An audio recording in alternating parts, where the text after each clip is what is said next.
Then I hear like shots. It sounds like it's in the shop. So I hear people running back towards the bathroom, right? So I'm coming out of the bathroom. It's like, man, they're shooting outside. So I'm like, shooting outside where? So I run outside, the customers run outside. We look towards the train tracks, nothing. Look back towards down the street, nothing. And one of my customers was like, that's Trey.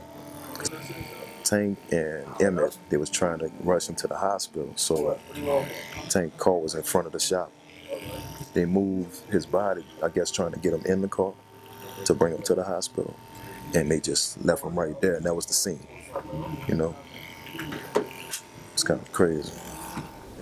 And so nobody ever said the words, he was shot, he's dead, he's gone. It was just sort of, you know, that look in their eyes when you see them, and how hysterical everyone was. When I went to the scene and then they were all still there, I knew that that he hadn't survived.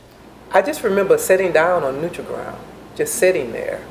It was almost like a movie. Yeah. You know, to me it felt like it was a movie, because I couldn't necessarily hear everything that was happening around me. It was like I was just outside of myself, looking at something that was going on.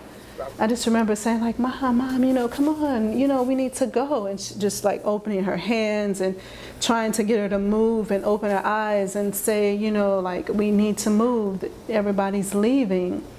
Then I remember them, you know, putting his body, you know, in the corner, in a bag, and, you know, and driving off. But it was still like, I was just watching something that was going on, but I just was sitting there, I couldn't move. And then we just leave.